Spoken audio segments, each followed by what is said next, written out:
Hope everybody out there is having a great weekend. It's another mailbag here on the San Francisco 49ers Report. You have questions, I have answers, and we're taking questions, comments, and hot takes, as well as your analysis from our viewers and subscribers right here on the show.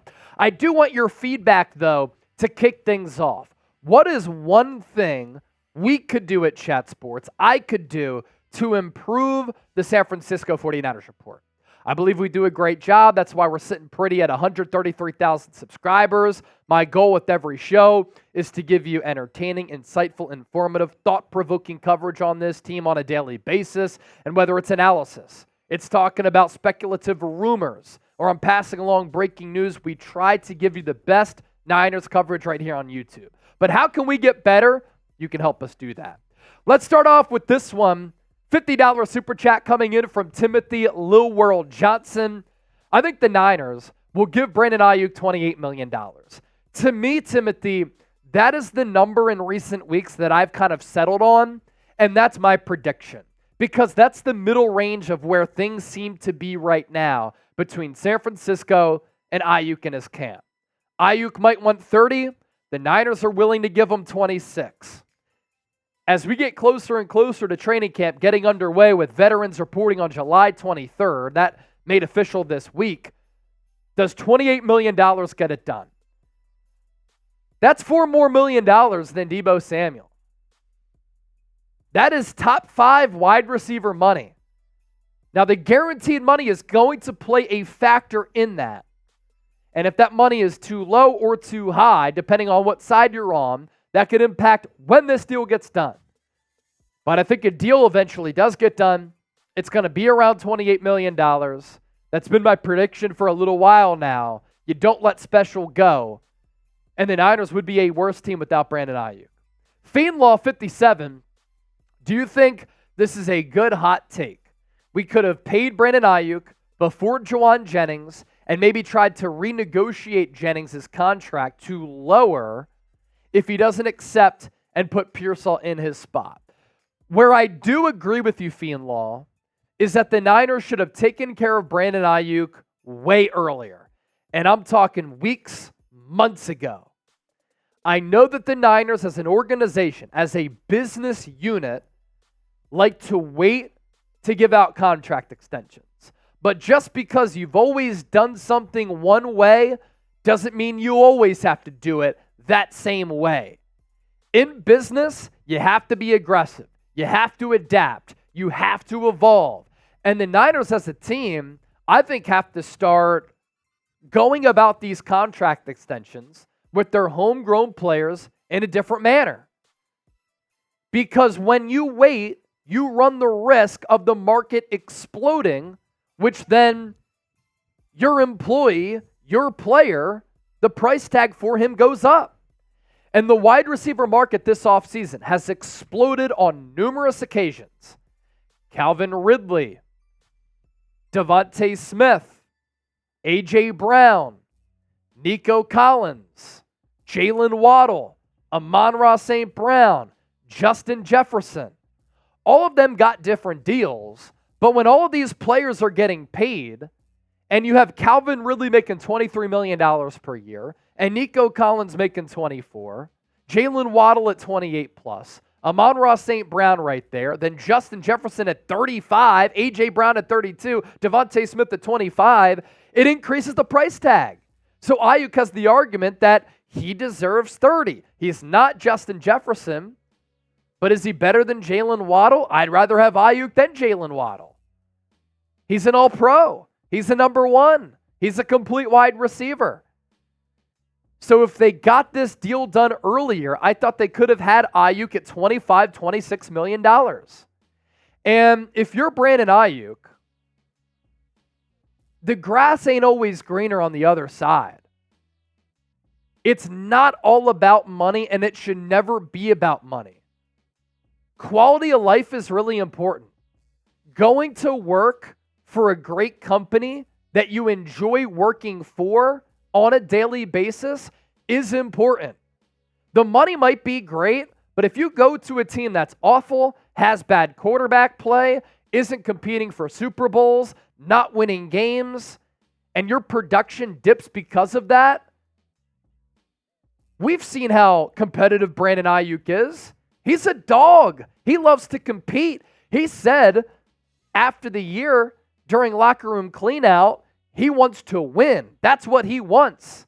You can win, put up great production, and make great money and be happy with the San Francisco 49ers. You might make more money, but not be as happy and put up production with another team. Another company can offer me more money, but I love who I work for, who I work with. I love what I do on a daily basis. Chat Sports takes care of me. I've helped to build the company. So I might make more money elsewhere, right? But that doesn't mean I'm going to be happy. I'd rather be happy and comfortable financially as compared to rich and miserable. Logan, do you see any rookies contributing this year? A great question. And obviously, we're going to find more out when training camp gets underway because we're going to start to see, is Dominic Puni getting first-team reps at right guard or is he getting second-team reps? Is Renardo Green getting first-team slot nickel reps or second-team outside corner reps? Malik Mustafa, if Talanoa Hufanga can't come back, is it going to be Jair Brown and George Odom or Jair Brown and Malik Mustafa? Ricky Pearsall, does Aiyuk hold out and he gets reps and runs with the ones? Or is Aiyuk there and he's with the twos? Or is Aiyuk and Deebo with the ones and Pearsall is in the slot? I think there are pathways and there are possibilities that rookies play this year. If I were to power rank who has the most impact as a rookie, I think it's Ricky Pearsall, Dominic Puni, Renardo Green, and Malik Mustafa kind of in that grouping, and then everybody else doesn't really play. Isaac Guerrero may be RB2, but I'm not sure. Kevin Edelman, do you think that Hufanga is on the hot seat? I don't think that Talanoa Hufanga is on the hot seat at all. This is a player who was an All-Pro 2 years ago, and then he tore his ACL last year. All he's done since getting drafted by the Niners late in 2021 is make plays. You know, he started making a lot of plays as a rookie, and he was a part of the special teams play, the miracle at the Cathedral of Football at Lambeau Field, Jordan Willis block punt, Talanoa Hufanga scoop and score in the divisional round against Green Bay as the snow was falling. And then Robbie Gould, good as gold at the buzzer. And then that following year, he's an All-Pro. And then last year, highly impactful player who got injured. Now, how much is he going to demand on a new deal? And does he fit Nick Sorensen's defensive philosophy? How does he fit in the scheme? If he's not a fit, and he's too expensive, this could be his final year with the Niners in year 4, but I don't think he's on the hot seat. Very instinctual player with a great feel for the game. Timothy Lowell Johnson again. Any right tackles available for the Niners? Honestly, brother, not really. Because at this point, free agents at a lot of positions are free agents for a reason. Now, there are some solid free agents out there.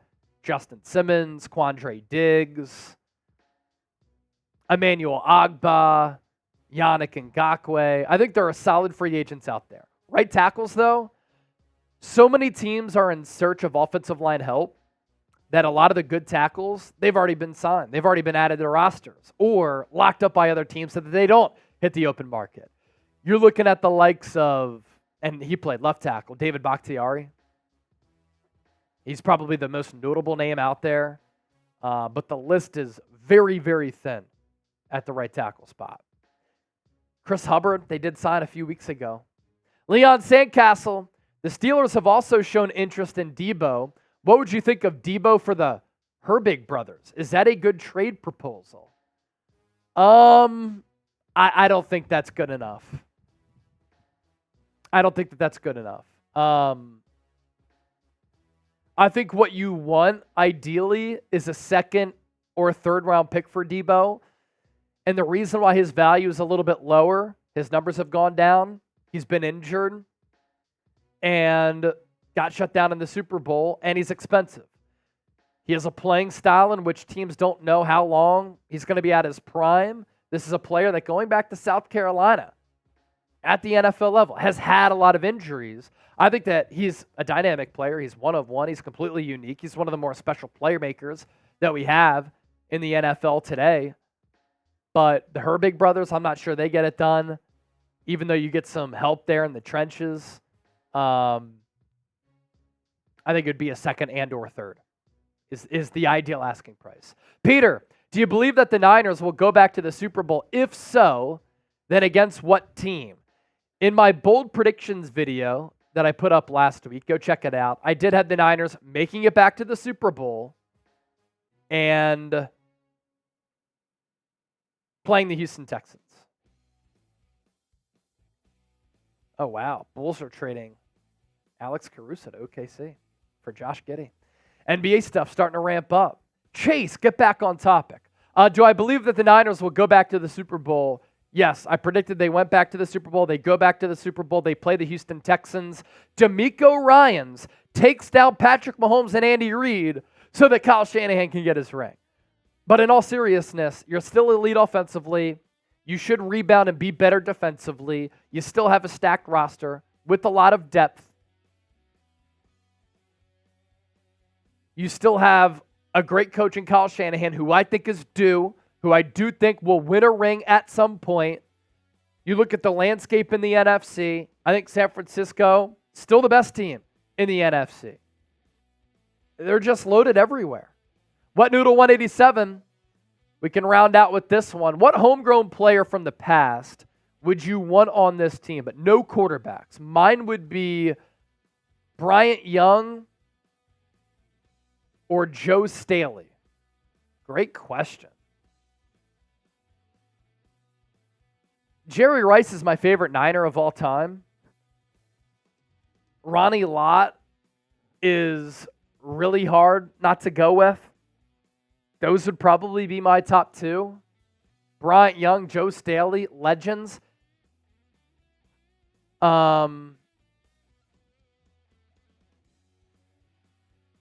I think that's what I would go with.